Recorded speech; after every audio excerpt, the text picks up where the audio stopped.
are you going to assess these calculated risks? So, Mr. Saxena, could you tell us something about that? How do you assess these risks, and then you can you calculate it and then you take the decision? See, leaving a high-paying job, I was at a deputy director position when I quit my job in 2013 with so much of liabilities of housing loan, EMIs and children education, all those things. So leaving that job and coming to business, that itself was a big risk I took, but that was definitely a calculated risk I took.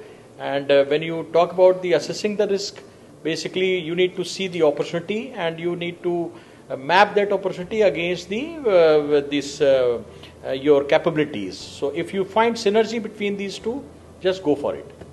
That's my take on that.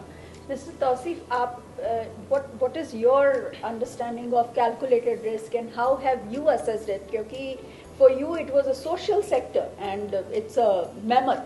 So how have you assessed the risk? Before coming to this, I have started a couple of other enterprise. I've tried and successfully failed into it. And I'm really happy to it because every failure actually gives you lot of learnings, and for that you will have to pay. That's it. And if you are ready for it, then I don't think there are any issues. If you are aware that whatever you are going to deliver, it may not be interested or interesting for others.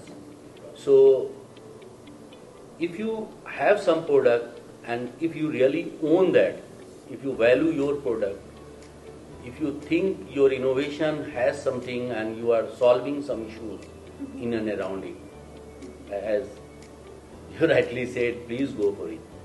And please try. Better not to try like आपको कभी लगेगा कि आपने शुरू ही नहीं किया. So उससे बेहतर है, please start and let's do it. You will get lot of friends who will help you. And there are people who is ready to invest in the current business.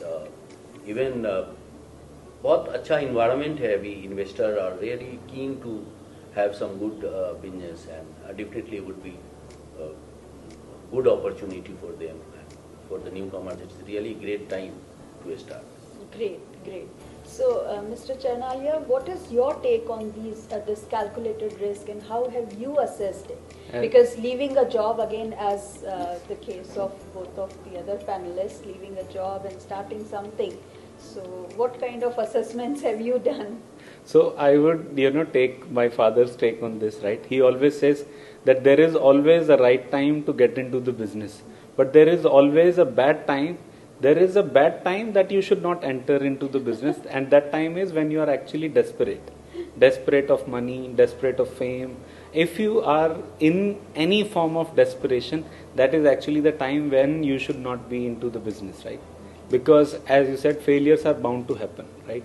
You are going to be learning from the failures over the period of time, right? And if you feel demotivated right from the beginning itself, it will not be good for your overall journey, right? So start when you are not in a desperate situation. At least from the financial side, you should be secure enough that you will be able to sustain at least for a year or so, right? Being this, we are coming from, I'm telling you from my background, you come from a middle class or even a lower middle class family where you have a mediocre mindset, where you are being taught to study well so that you can get a high paying or a better job. Once you are in a job, it is not your responsibility to take too many loans and put yourself into a burden that if you leave 1 month and you are not having any kind of support. So I took a calculated risk only once I have a good house and a car and everything, and I think I'm taken care of. Then only I started. So I initially started doing the moonlighting, and then eventually started doing consulting, and then started doing freelance consulting. And then when the freelance consulting become bigger enough that I could feel okay, the job is not required anymore, that is the time when I decided, okay, let's start something of our own and get into that, right? Great. Because this is something which I always, this is being taught to us, not from now, from a very long time, that you should get into a job and secure your life, right? Because our parents and the overall ecosystem don't want us to fail. And that is where I think is a bigger bottleneck for any kind of entrepreneurial journey, right? So be So prepared. yes,